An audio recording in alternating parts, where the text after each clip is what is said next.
All right, let's do a little fintech here, but how about fintech in the commercial real estate business? We can roll in a lot of discussions here. Blake Janover joins us. He's Chief Executive Officer. The company's name, Janover.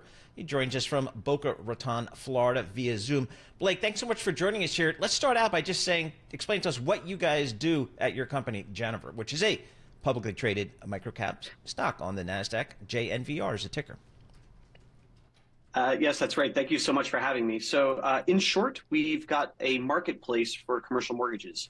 The same way there's market makers on the NASDAQ that create liquidity for people that are buying and selling stock. We've built a first-party market for people originating multifamily and commercial loans. So we have nearly 10% of the FDIC-insured banks in America on our platform participating. And we have taken billions and billions of dollars of applications from multifamily, commercial real estate, and other owner-operator developers that are looking for senior debt on their property. It's a very fragmented market, so we're creating liquidity there, bringing it all together in one place. And it looks like you guys listed last summer. Is that correct? Yes, and it was a heck of a time to list. It looks like it. I'm looking at the stock price graph right now. That was kind of still in the aftermath of all of that SVB stuff, concerns about commercial real estate. So tell us how you've been navigating this journey as a public company. That's a great question. So I think in terms of Warren Buffett's be greedy when others are fearful and fearful when others are greedy, we saw an opportunity to be in a position of strength in a market that was experiencing significant dislocations. It wasn't an easy thing to do to list while banks were collapsing, commercial real estate was a four-letter word, and maybe fintech was also, us being a fintech in that specific space. But from our perspective, we have an anti-fragile business that benefits from the dislocation in the market because we add so much more value now than we ever have before. So it does feel like the value of our business is a bit disconnected from the stock price, but I suppose that's par for the course, and we're really, really excited about the year ahead and catalysts that lie ahead.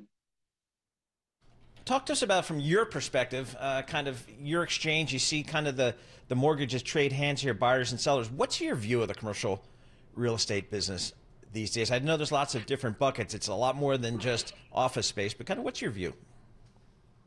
Yeah, I think that that's a really great point and well said.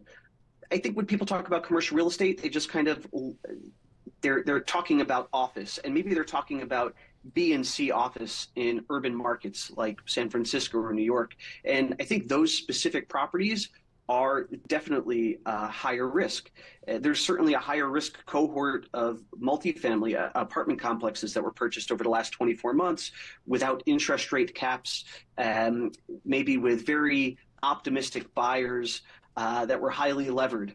And so these types of assets are going to have real duress, and it's complicated. Most of the market is in, I think, pretty good shape. So people talk about the wall of maturities. In multifamily and commercial, when I say commercial, it means apartments, office, industrial, storage, retail, hospitality.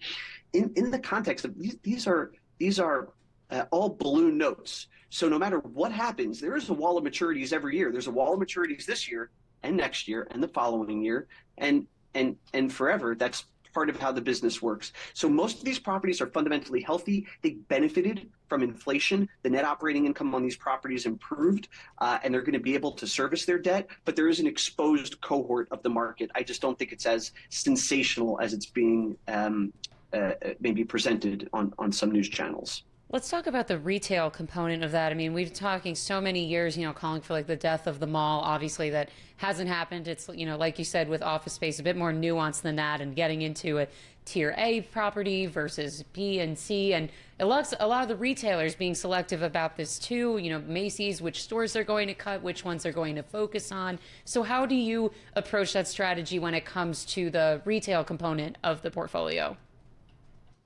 That's great. Really well stated question. My compliments to you too. So first, I'll say that I'm killing it today. yeah, good job. Keep up the good work. We'll see how you do as this interview continues. So we don't have specific exposure. We're agnostic. So since we're a marketplace, whether it's retail, office, industrial, it's coming on our platform. You just pretty much act as a matchmaker. What I'll comment on the retail side is that those Macy's type properties are getting scooped up very quickly by the dry powder. They're getting repurposed. I think that we still kind of believe as a population that all the retail spend is happening online. But I think that, as I understand it, most of the profitable retail spend and most of the retail spend is still brick and mortar. And now that interest rates are up, or certainly up significantly relative to where they were, this is creating an environment where debt is harder to get, it's more expensive, it's harder to pencil a deal, so there's less supply coming on market, not just in retail, but everywhere, including multifamily. And I think that's going to create really a grab for whether it's small strip retail, single tenant retail. I think there's going to be a lot of demand coming as it becomes more expensive and more difficult to build. Hey, Blake, when a mortgage gets traded on your property, what's the discount? Is there a discount? And if so, how much? And I guess that depends on the type of property, but people are trying to get a sense when they do think about office real estate in particular, what are these things really valued at now? Have you seen any office loan transactions on your marketplace? And if so, what discount did they come at? So we do. Good question. I don't think I have to keep saying good question, but they're good questions. So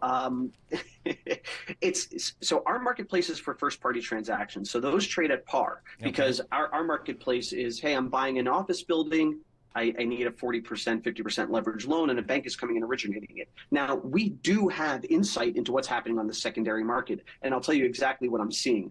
I'm seeing that banks are generally trying to work with the borrowers. I think they're really being encouraged to from up top, not to create a scenario like 2008 where they take everything back, they throw off their capital ratios, and they're in a precarious situation. Everybody's in a precarious situation. I think we're still going through some price discovery. What's a loan worth? What's a property worth? The good thing with office, not that there's much great about it, but especially in these urban environments, you have great tenants with very long leases. So even if they're not there, they're still paying their bills. And that's not that wasn't the case in 2008 with investors in residential properties where they just stopped paying their mortgage.